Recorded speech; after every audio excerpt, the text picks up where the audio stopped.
자, 로마서. 복음의 정수를 담고 있는 로마서. 복음의 정수를 담고 있는 로마서. 자, 우리 한번 쭉 같이 읽어보겠습니다. 시작. AD 57년경 바울이 3차 전도 여행 중 소아시아 지역에서의 전도 활동 후에 고린도에 3개월 동안 머물면서 예루살렘으로 떠나기 전에 쓴 편지입니다. 로마는 당시 바울의 최종 선교 목표지라고 할 수 있습니다. 바울은 로마로 가게 될 것을 확신하면서도 혹시 못 가게 될 가능성을 동시에 염두하면서 사도들로부터 직접 가르침을 받지 못하고 자생적으로 생긴 로마 교회에 기독교 신앙의 기본 교리를 체계적으로 설명하며 유대인 성도들의 율법주의적 신앙을 교정하기 위해서 이 장문의 편지를 씁니다. 서신이라기보다는 일종의 논문이라 할 만큼 체계적입니다. 로마서는 진리 중에 하나인 칭의 교리를 설명합니다. 여기까지만 읽어보겠습니다. 자, 여기 말 가운데 여러분 한번 쭉 보세요. 일단은 다른 편지랑은 조금 차이가 있는데요. 그렇죠? 어떤 차이가 있어요? 바울이 가봤었어요? 안 가봤었어요? 아직은 안 가봤었고요.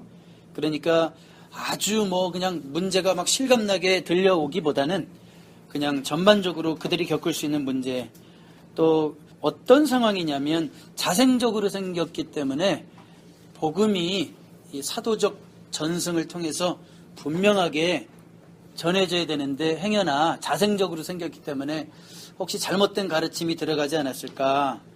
특히 거기 보니까 유대인 성도들의 율법적 신앙을 교정하기 위함도 있다 그랬는데 로마까지 유대인들이 가 있네요. 그렇죠? 그 당시에 그렇게 멀리까지 흩어져 있었던 유대인들을 뭐라고 부른다고 그랬어요? 디아스포라라고 그러죠. 그 지역까지도 이제 유대인들이 다 흩어져 있는 거예요. 이민자로. 그러니까 혹시라도 잘못된 신앙이 있을까 봐 그런 걸 교정하기 위해서 장문의 편지를 쓰는데, 바울이 로마가 최종 목표지고 갈 거다 이런 확신을 갖지만 또 인간이 100% 확신이라는 건 없는 거잖아요. 인간은. 그러니까 혹시라도 내가 안 간다면, 못 간다면 바울의 사명 가운데는 로마만 가는 게 사명이 아니에요. 그러니까 예루살렘에 있는 모교에 구제하고 자기 동족들을 위해서도 할 일이 많거든요. 바울이. 어쩌면 근데 예루살렘으로 가면 예루살렘에서 다 바울을 죽이려고 그러거든요. 혹시 내가 죽을 수도 있지. 그런 어떤 1%의 생각을 가지고 로마서를 쓰는 거예요. 사실은. 그런 생각이 있었기 때문에 이 엄청난 로마서가 나왔어요. 여러분, 로마서가 없었다면 개신교가 없어요. 루터의 종교개혁이 어떻게 생겼어요? 어떻게 일어날 수 있었어요? 복음의 재발견이에요. 로마서 설교하다가. 성경을 연구하다 보니까 이 루터 같은 사람들은 그냥 평범한 목사가 아닙니다. 사실은. 그 시대의 석학이죠. 그러니까 그 당시에 헬러 이런 이 언어에 대해서 완전히 정통한 학자들이죠. 그러니까 성경을 분명하게 연구하다 보니까 이거 뭐야? 캐톨릭이 다 잘못 가르치고 있네 지금까지. 아니 성경은 보면 이렇게 되어 있는데 왜 이렇게 가르치지? 면죄부는 뭐야? 이건 말도 안 되는 성경 없는 얘기 왜 생긴 거야? 이게 뭐예요? 성경을 연구하고 또 복음을 가장 체계적으로 설명한 로마서를 강의하다 보니까 지금 완전히 우리가 믿는 복음이 다 왜곡됐구나. 그래서 95개의 반박문이 생기는 거고 비텐베르그 성당에 붙이게 되는 거고, 그러니까 로마서를 통해서 복음의 재발견이 되면서 종교개혁이 일어나는 거예요. 그래서 여러분 역사의 어떤 큰 전환점마다 항상 그 말씀의 부흥이 있는데 그 가운데는 로마서의 부흥이 있어요. 로마서를 통해서 복음이 무엇인지 다시 한번 깨닫고 복음의 본질로 돌아가고 이러면서 교회가 변화되고 한 사회가 변화되고 18세기 요한 웨슬레를 통한 변화의 시대도 마찬가지였고. 자, 로마서가 가르치는 것이 중요한 교리가 있어요. 뭐예요? 칭의. 칭의가 뭡니까? 의롭다 칭함을 받는 거죠. 의롭다 칭함을 받는 거죠. 누가 우리를 의롭다고 칭해 주셔야지 우리가 의롭게 되는 거예요. 하나님이 우리를 의롭다 칭해 주셔야지 의롭게 되는 건데, 사람에게는요 누구나 다 의롭게 되려는 욕구가 있습니다. 여러분, 죄 가운데 사는 사람들도 이렇게 사는 거지 이럴까요? 그렇진 않아요. 마음속에는 나름대로 이렇게 살면 안 되는데 그런 이중성이 있습니다. 자, 많은 사람들이 의롭게 되려고 스스로 노력을 하는데, 여러분, 근데 우리가 하나님 앞에 그 하나님의 거룩한 기준 앞에 섰을 때 우리 인류는 어떻게 드러날까요? 무엇으로 드러날까요? 죄인으로 드러나는 거예요. 그렇죠? 그 로마서 1장부터 3장까지가 그 얘기하는 거죠. 3장 18절까지. 하나님 앞에서 이방인이나 하나님 모르는 이방인이나 하나님 안다고 자부하는 유대인이나 온 인류가 하나님 앞에서 다 뭐다? 죄인이다. 다 죄인으로 들어갈 수밖에 없다는 거예요. 그렇다면 사람이 어떻게 의롭다 하심을 얻을 수 있을까요? 1번, 율법을 지키는 행위로는 가능하지 않습니다. 율법을 지키는 행위로는 가능하지 않습니다. 이게 무슨 말이에요? 여러분, 도덕적으로 스스로 반듯하게 살면 하나님 앞에 인정받을 수 있을 정도의 의로움이 우리 가운데 이루어질까요? 그런 사람이 있다면 그건 무슨 뜻인가 하면 율법을 1.1획도 어기지 않고 100% 지킬 수 있다, 그런 뜻이 되는 거거든요. 그런 사람이 없어요. 아니, 나는 그래도 이 정도면 뭐 천국 가지 않을까? 이렇게 얘기하는 사람 여러분 주변에 있어요, 없어요? 난 죄인도 아닌 것 같고 이 정도면 나는 난 예수 안 믿어도 돼, 이런 사람들이 있어요. 왜 그럴까요? 내가 죄인인 걸 몰라서 그런 거죠. 여러분, 성령께서 하시는 일은 우리를 하나님의 거룩한 율법이라는 거울 앞에 우리를 보게 하시는 거예요. 근데 그 거울은요, 그 거울은 모든 죄를 다 보게 하십니다. 우리 마음속의 생각, 욕망의 찌꺼기까지, 그 심층의 내재해 있는 아주 그냥 그 탐욕의 죄까지, 작은 것까지, 먼지 같은 것까지 다 보게 하시는 게 성령의 역사입니다. 그러니까 성령의 역사가 없으면 내가 죄인인 걸 모르는 거예요, 사실은. 의인인 줄 알고 사는 거예요. 내 스스로 도덕적으로 나름대로 깨끗하게 살면 천국 가겠지, 이런 착각하고 사는 거예요. 그렇지만 진정 율법 앞에 서 있는 사람들은 그 입이 닫혀지는 거예요. 할 말이 없는 거예요. 그래서 나의 행위나 노력으로는 하나님의 의가 나에게 임할 수 없는 거예요. 내가 또 의롭게 될 수 없는 거예요. 의로워야지 천국 가는 건데 내가 의롭게 될 수 있는 길이 없어요, 나에게. 그럼 두 번째로, 오직 은혜로 말미암는 믿음으로만 우리가 의롭게 될 수 있습니다. 여러분, 로마서 한번 3장 찾아보겠습니다. 19절부터 19절, 우리가 알거니와 무릇 율법이 말하는 바는 율법 아래에 있는 자들에게 말하는 것이니 이는 모든 입을 막고, 자, 율법 앞에서 우리의 죄가 드러나면 우리의 입이 다 할 말이 없다는 거예요. 온 세상으로 하나님의 심판 아래에 있게 하려 함이라. 그러므로 율법의 행위로 그의 앞에 의롭다 하심을 얻을 육체가 있다 없다?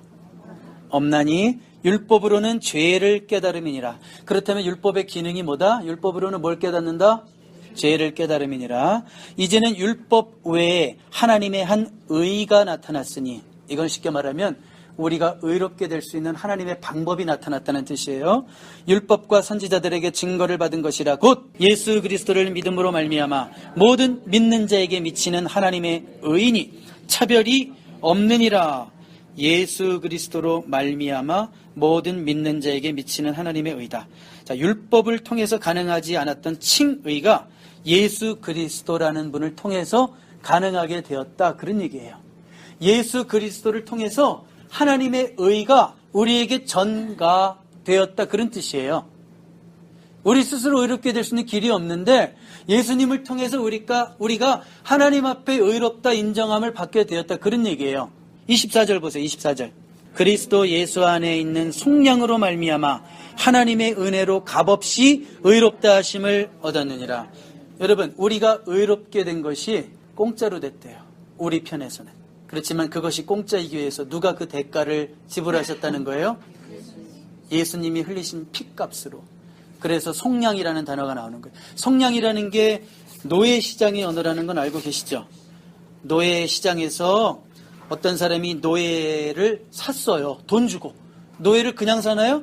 뭘 지불해야죠. 지불해야지 살 수 있어요. 샀으니까 누구 거예요, 이제는 이 노예가.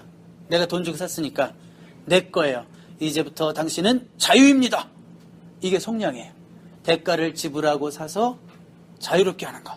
그게 속량이란 말이에요. 그러니까 무슨 얘기예요? 우리는 다 죄로밖에 죽을 수밖에 없는, 그 죄값으로 죽을 수밖에 없는 죄인이란 말이에요. 율법에 비춰서 우리는 죄인으로 드러날 수밖에 없어요. 아예 대놓고 죄인인 걸 아는 사람도 있지만, 죄 얘기하면 할 말 없는 죄인도 많지만, 아닌 것 같은 사람들은 하나님 보시기에 더 무서운 죄인이란 말이에요. 율법 앞에 그 교만이 드러날 때. 그런데 그 죄값 때문에 우리는 어떻게 돼야 돼요? 다 멸망의 백성이란 말이에요. 죽을 수밖에 없단 말이에요. 그런데 누가? 예수님이 죄의 노예 가운데 있는 우리들을 해방하시기 위해서 십자가에서 피를 흘리시고 그 속량, 속전을 지불하시고 나를 산 거예요. 그래서 너는 자유로운 하나님의 백성이다. 이렇게 말씀하시는 거. 그게 바로 24절이에요. 그리스도 예수 안에 있는 속량으로 말미암아 하나님의 은혜로 값없이 의롭다 하심을 얻었느니라. 자, 그래서 질문할게요. 내가 의롭게 되기 위해서 칭의를 얻기 위해서 내가 한 일이 있어요, 없어요? 없어요. 없습니다. 하나님이 모든 것을 다 하셨죠? 그러면 구원이라는 것은 철저하게 하나님의 행위예요. 구원이라는 것은 뭐다? 철저하게 하나님의 행위예요. 도덕이나 세상의 모든 종교는 인간의 행위에 기초해서 시작합니다. 내가 뭘 해야 돼요. 내가 뭔가 해야 돼요. 그래야지 천국 간다고 그래요. 그렇지만 기독교의 복음은 하나님이 하셨다. 굳이 우리가 해야 될 것이 있다면 그거에 대한 인정. 아멘. 인정. 아멘이 인정이라는 뜻이에요. 아멘. 그래야 받아들인다는 뜻이에요. 그럼 우린 좀 질문이 생겨요. 내가 할 것이 없다고요? 그러면 신앙생활이라는 게 뭐예요? 우리 지금 신앙생활 하고 있잖아요. 그렇죠? 보면 하는 거 있는데 이상하네. 성도의 삶은 뭔가요? 뭐가 있는데. 그래서 우리가 뭐와 뭐를 구별해야 되는 거예요? 칭의와 성화를 구별해야 되는 거죠. 자, 칭의는 전적으로 하나님이 하시는 법정적 선포입니다. 바울이 로마서를 쓸 때 이미 법정 용어로 쓰고 있습니다. Forensic language라고 그러죠. 법정 용어로 그냥 이거는 일방적으로 선포하시는 거예요. 내가 다 이루었다. 그렇지만 성화라고 하는 것은 구원 이후 성도의 삶을 말하는 거잖아요. 과정. 구원 이후 성도의 삶의 성장해가는 과정. 물론 성화의 주도권도 누구에게 있을까요? 그 주도권조차도 누가 가지고 계세요? 하나님이 갖고 계시지만 우리가 그때는 드디어 협력자가 되는 거예요. 협력자. 그러니까 우리의 반응이 있어야 된다는 거예요. 우리의 반응, 우리의 협력, 그때는 우리의 행위도 포함이 됩니다. 이거를 좀 쉽게 설명해 드릴게요. 진흙에 뒹구는 아주 불쌍한 아이가 한 명 있었어요. 아유 불쌍해라. 가다가 건졌어요. 건져가지고 너는 내 아들이다. 이렇게 선언해버리는 걸 뭐라고 그래요? 칭의. 얘는 아무것도 한 게 없어. 얘는 그냥 가만히 이렇게 꾸정거리 앉아 있었어요. 근데 주인이 와가지고 일방적으로 폴 끌어낸 거예요. 이렇게 끌어낸 거예요. 자, 그렇지만 주인이 끌어냈으면 이제는 어떻게 가만 놔둘까요? 아니죠. 역시 주도권적인 사역으로 씻으십니다. 그래서 우리의 삶에 고난도 주시고, 고난이 없어도 되는 사람에게는 좋은 만남을 통해서 깨달음도 주시고, 그러면서 점점 더 우리들이 주님 닮아가게 하시는 성화의 사역을 주님이 이루신다는 거예요. 그게 바로 성화예요. 그러니까 칭의와 성화의 차이를 아시겠죠? 네. 자, 그런 것들을 다루고 있는 것이 로마서인데 특별히 1장부터 8장까지는 칭의, 9장, 10장, 11장은 구원에 있어서 하나님의 어떤 주권을 보여주시기 위해서 이스라엘의 역사를 잠깐 이렇게 삽입하십니다. 그 다음에 12장부터 16장까지는 성화. 그래서 12장이 어떻게 시작하냐면, 그러므로 하나님의 자비하심으로 권하노니 너희 몸을 하나님이 기뻐하시는 거룩한 산제사로 드리라. 누가 드려야 되는 거예요? 이거는 하나님이 드려주는 게 아니라 드리라 그랬으니까 우리가 드리는 거예요. 너희는 이 세대를 본받지 말고 마음을 새롭게 함으로 변화를 받아라. 자, 하나님 물론 도와주시지만, 성령이 우리 안에서 역사하시고 주도권적으로 이끌어 가시지만, 구체적으로 결정하고 생각을 결정하고 행동을 결정하고 하나님이 기뻐하시는 생각으로 변해가는 거 누가 결정해서 해야 되는 거예요? 우리가 해서 해야 되는 거예요. 12장 이후로는 이렇게 성화의 사역을 말씀하고 계십니다. 한 가지 질문 더 드리겠습니다. 칭의와 성화에 있어서 율법의 기능은 각각 무엇입니까? 아까 율법은 죄를 깨닫게 함이니라 이런 말 들으셨죠? 율법은 죄를 깨닫게 함이니라. 그러니까 칭의라는 것을 얻기 위해서는 그 전 단계로 율법이라는 엑스레이가 필요한 거예요. 율법이라는 MRI 자기 공명 촬영. 내 안에 있는 막 더러운 죄를 막 다 보여준단 말이에요. 그래서 칭의에 있어서는 율법의 기능이 뭔가 하면 우리의 죄를 깨닫게 하는 기능이죠. 그런데 성화에 오면 이제는 이 율법이 구원받은 백성으로서 우리 삶의 이제 표준이 되는 거예요. 그때는 하나님의 백성이라면 당연히 이렇게 율법을 지키면서 살아가는 게 당연한 거지. 우리 삶의 표준을 제시하는 것으로 이제 율법이 다시 등장하게 되는 거예요. 그러니까 그러니까 율법의 두 가지 기능을 받죠. 칭의에 있어서는 죄를 깨닫게 한다. 갈라디아에서도 나와요. 그러니까 율법에 부딪히는 순간 우린 절망해요. 아, 난 구원의 길이 없구나.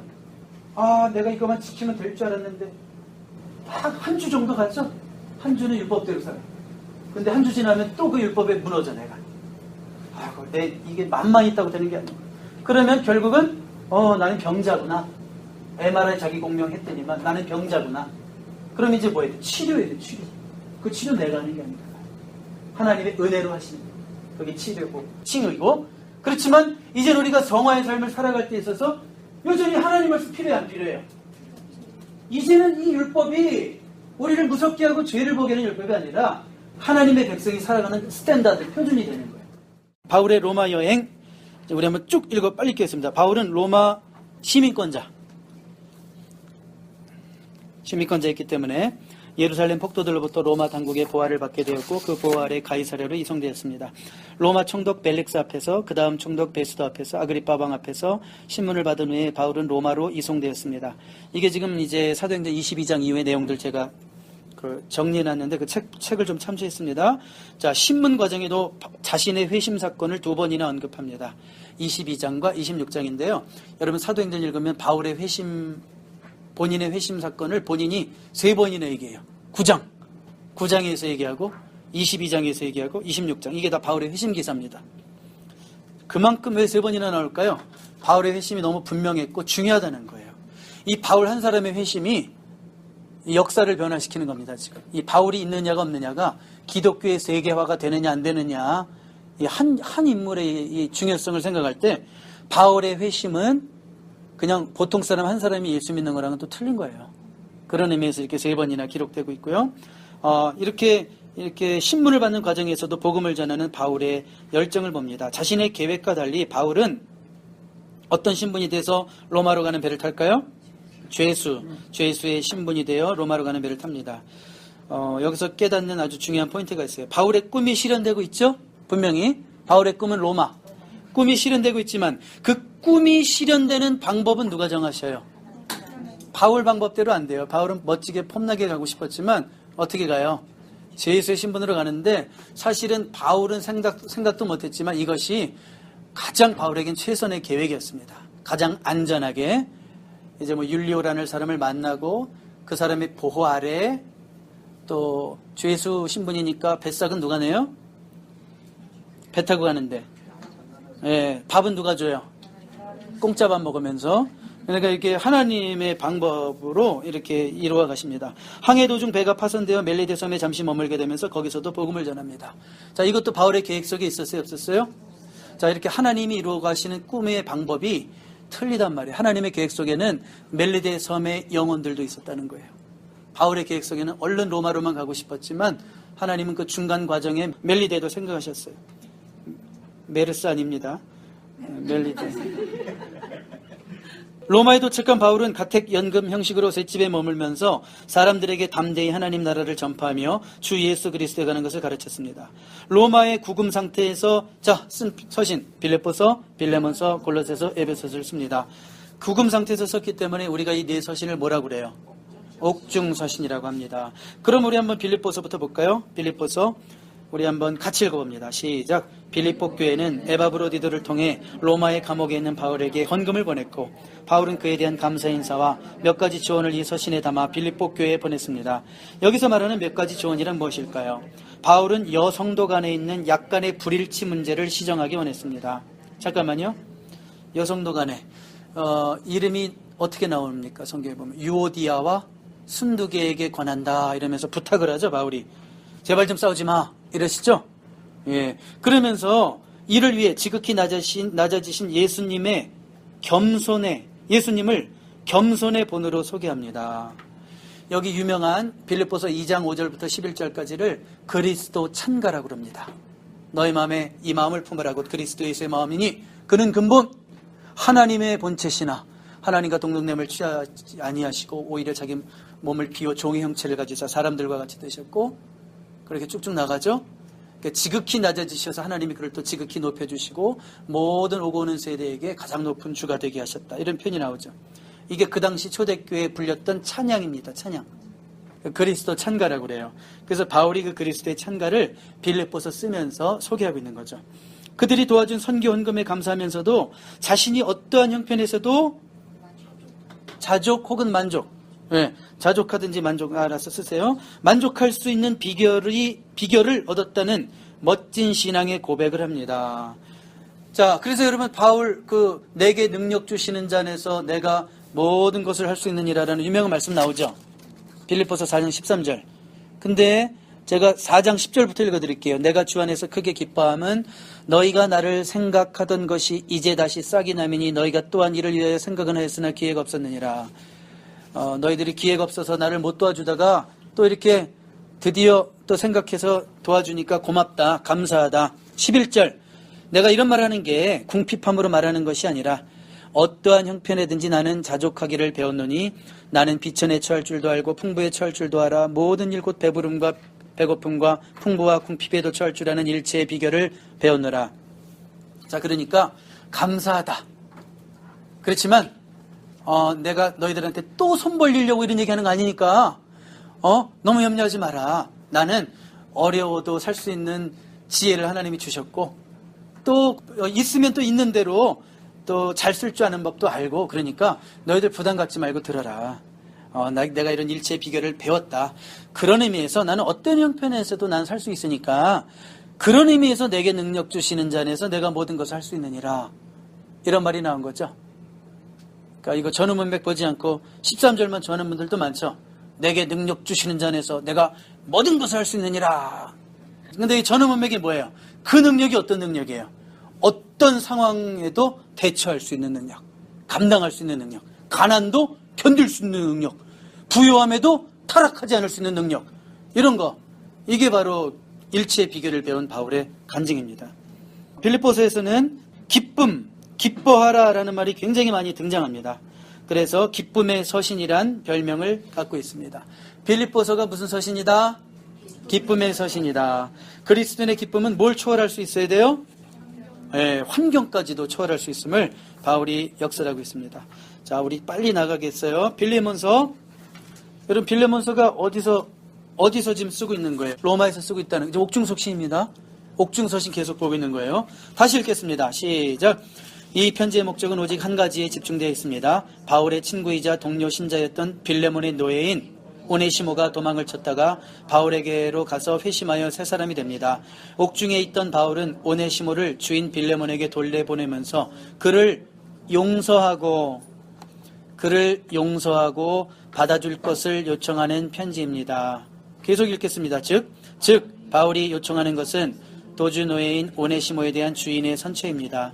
바울은 오네시모를 갇힌 중에서 낳은 아들이라고 부릅니다. 그가 회심 혹은 회개하고 새 사람이 되었다는 말입니다. 오네시모가 바울에게 유익한 존재가 된 점을 강조합니다. 그러나 일단 필레몬에게 돌려보내려고 합니다. 바울이 궁극적으로 원하는 바는 오네시모가 다시 자신에게 돌아와 사역의 조력자가 되는 것입니다. 그러나 그 전에 빌레몬이 오네시모를 기꺼이 용서해 주기를 원하는 것입니다. 자, 어려운 말 없죠? 그러면 빌레몬서의 신학적인 중요성과 의미, 우리 한번 한재 집사님 한번 읽어주세요. 빌레몬서는 일상의 문제를 풀다가 성경이 된 아름다운 편지입니다. 짧은 글 속에 제자도 그리스도인의 용서와 사랑, 하나님의 섭리 등 주옥 같은 신학적 주제들이 곳곳에서 빛을 내고 있습니다. 교재에는 이런 말이 나오네요. 오네시모의 빛은 바울에게로 회개되어져야 했습니다. 이 얼마나 구원을 잘 보여주고 있습니까? 하나님은 우리의 모든 죄가 하나님의 아들에게로 회개되었기 때문에 우리를 값없이 용서하실 수 있습니다. 빌레몬서 한 장밖에 안 되는데 설명이 더 길 수도 있어요. 참 하나님의 섭리가 놀랍지 않아요? 일상의 문제를 풀다가 성경이 된 아름다운 편지. 참 굉장히 아름답습니다. 한 장이지만 너무너무 아름답습니다. 자, 마지막으로 골로새서 보겠습니다. 자, 골로새서는요, 예수 그리스도의 신성을 변증하는 책입니다. 예수 그리스도의 신성을 변증하는 책이 골로새서입니다. 골로새 교회 안에 들어온 이단은 혼합주의입니다. 그 배후에는 뭐가 있을까요? 특별히 이단 중에 영지주의. 자, 영지주의와 율법주의가 있어요. 영지주의와 율법주의. 자, 영지주의는 뭘까요? 우리 한번 같이 읽어볼까요? 시작. 영지주의는 특별한 영적 지식을 강조하고 예수님의 하나님 되심과 구세주이심을 부인합니다. 예수님도 특별한 영적 지식을 소유한 한 인간에 불과하다고 말합니다. 율법주의는 예수님의 십자가 공로를 무의미하게 만드는 잘못된 가르침이라 할 수 있습니다. 이런 이단들과 싸우면서 예수님의 신성을 드높이는 책이 골로새서입니다. 에베소서와 비슷한 내용이 많이 나오지만 에베소서가 교회론의 강조를 둔다면 골로새서는 그리스도론의 강조를 둡니다. 이런 배경을 이해하면서 아래의 본문들을 보시기 바랍니다. 이제 마지막으로 이 본문들을 찾을 텐데요. 여기 지금 설명 가운데 이런 말이 있었어요. 예수님도 특별한 영적 지식을 소유한 한 인간에 불과하다고 말합니다. 이렇게 말하는 이단이 누가 있을까요? 오늘날 몰몬교가 예수님을 이해하는 수준이 이 정도예요. 그러니까 오늘날의 모든 이단들의 뿌리를 추적해보면 뭐가 있는지 아세요? 영지주의가 있어요. 사실은 요즘 이단들이 대단히 세력을 떨치는 것 같고 대단한 것 같지만 따지고 보면 다 초대교회 기독교를 공격했던 예수님의 육신으로 오심을 공격하고 또 예수님의 신성을 공격했던 그 영지주의가 다 그 원료입니다.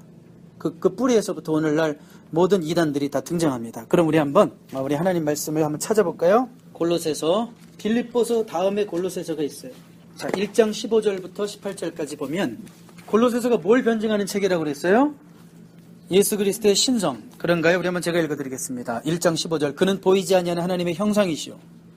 모든 피조물보다 먼저 나신 이시니 만물이 그에게서 창조되되 하늘과 땅에서 보이는 것들과 보이지 않는 것들과 혹은 왕권들이나 주권들이나 통치자들이나 권세들이나 만물이 다 그로 말미암고 그를 위하여 창조되었고. 자, 그러니까 예수님이 누구십니까? 창조주 하나님 같은 거죠. 창조주 하나님. 19절 한번 더 보세요. 19절. 아버지께서는 모든 충만으로 예수 안에 거하게 하시고. 그러니까 예수 안에 신성이 거하신다. 그런 표현이죠. 그러니까 이게 영지주의자들에 대한 아주 전적인 반박이라는 것을 우리가 이해하고 봐야 된다 이거예요. 그러니까 예수님의 신성은 당연하지만 왜 또 이렇게 굳이 강조하셔야 했을까? 초대교회 영지주의자들의 공격이 있었구나. 바울이 로마의 감옥에 있으면서도 그 골로새 지역에 그런 이단이 성행하고 있다는 얘기를 듣고 이렇게 편지를 쓸 수밖에 없었구나라는 거죠. 그 다음에 1장 22절. 이제는 그의 육체의 죽음으로 말미암아 화목하게 하사 너희를 거룩하고 흠없고 책망할 것이 없는 자로 그 앞에 세우고자 하셨으니. 자, 여기 육체의 죽음이라는 말이 나오는데 영지주의자들에 의하면 영만 귀하고 육은 더럽고 악한 거죠. 그렇죠? 근데 예수님이 그 더럽고 악한 육신을 입으면 돼야 안 돼요? 안 되잖아요. 그러니까 영지주의자들은 뭐라고 그랬냐면 예수님은 헛개비다. 우리 눈에 그냥 우리가 이렇게 지나가는 걸 보는 것뿐이지 실제로 육신을 입지 않으셨다. 이런 걸 헛개비로 보인다고 그래서 가현설이라고 그래요. 영지주의 그러면 항상 가현설, 가현. 그러니까 가짜라 이거예요. 가짜로 현현. 그렇지만 성경은 가현설은 말도 안 되고 예수님이 육체로 오셨고 육체로 죽으심을 강조하죠. 그렇죠? 그러니까 이런 영지주의 불의의 가르침을 여러분 읽다 보시면 이건 그들은 헛된 철학이고 헛된 속임수다. 이렇게 말하고 있는 거예요. 그래서 여기 22절에 육체의 죽음으로 말미암아. 그러니까 영지주의에 대한 공격이죠. 가현설이라고 말도 안 돼. 요한은 심지어 영지주의에 대해서 명료하게 디펜스하는 성경이 요한 1서거든요. 요한 1서에 보면 요한은 어떻게까지 얘기해요? 나는 예수님을 손으로 만졌다는 건 무슨 얘기예요? 그분은 육신으로 오셨다. 하나님이지만. 그러니까 영지주의자들이 말하는 건 틀리다 이거죠. 그냥 단지 무슨 신적인 능력만 입은 헛개비 같은 존재가 아니다. 하나님이 성육신하시고 우리를 위해 죽으셨다. 자, 그 다음에 3장 1절만 읽어드릴게요. 그러므로 너희가 그리스도와 함께 다시 살리심을 받았으면 위의 것을 찾으라. 거기는 그리스도께서 하나님 우편에 앉아 계시느니라. 2절 위의 것을 생각하고 땅의 것을 생각하지 말라. 3장 5절 그러므로 땅에 있는 지체를 죽이라.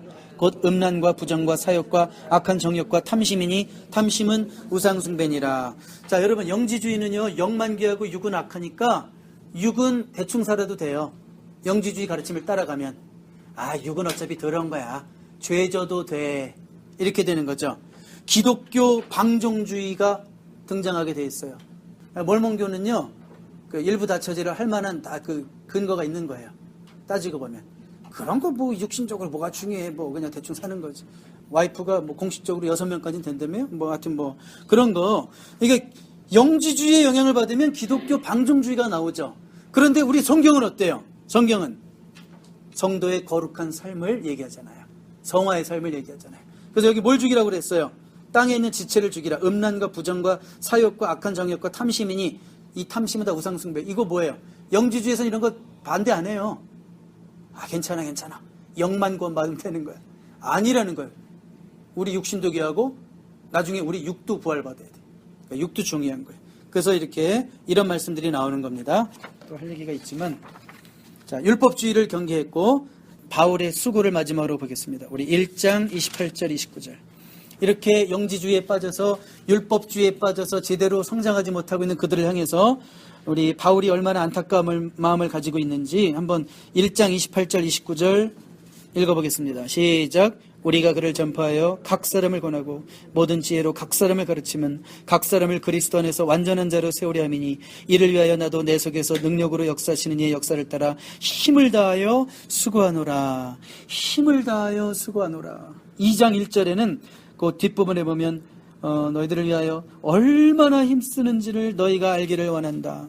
또 1장 24절에는 나는 이제 너희를 위하여 받는 괴로움을 기뻐하고. 너희를 위하여 뭘 받아요? 괴로움. 그러니까 바울은요, 이렇게 율법주의에 빠지고 잘못된 가르침에 빠지고 이단에 빠지고 몰몬교 기웃거리고 이런 이단에 빠지는 자들 때문에 바울이 정말 그 한 영혼 한 영혼을 진리 가운데 예수 가운데 뿌리를 내리려고 잘못된 거 고쳐주고 또 그를 위해서 기도하고 눈물을 뿌려서 기도하고 갈라디아에서 보니까 해산의 수고를 했다. 내가 한 영혼을 주님 앞에 세우기 위해서 해산의 수고를 했다. 막 이런 표현을 하면서 이렇게 바울이 그 한 영혼을 살리기 위해서 이렇게 고된 작업을 했다는 거예요. 이런 말씀을 보면 사역자가 어떻게 되는가 아주 부담과 또 도전이 됩니다. 오직 바울은 그리스도만을 높이기 원했고 그의 사역의 목표는 여기 28절 각 사람을 오직 한 영혼을 그리스도 안에서 참 제자 삼는 거. 이게 바울의 목표였지. 바울이 더 많은 사람들 연설하고 군중 앞에서 인정받고 바울의 목표는 그게 아니었어요. 한 사람이 정말 예수 잘 믿고 오늘 성경 공부 몇 분이 오셨든지 정말 여러분 한 사람 한 사람이 정말 이 말씀 공부를 통해서 진리 가운데 바로 서고 진짜 예수님 제자가 된다면 아마 사도 바울 선생님이 기뻐하실 거예요. 저도 기쁘고. 그러니까 여러분 한 영혼을 이렇게 주님 앞에 세우는 것이 얼마나 귀한 사명인가를 우리가 이 골로새서를 통해서 생각하면서 말씀을 마치도록 하겠습니다.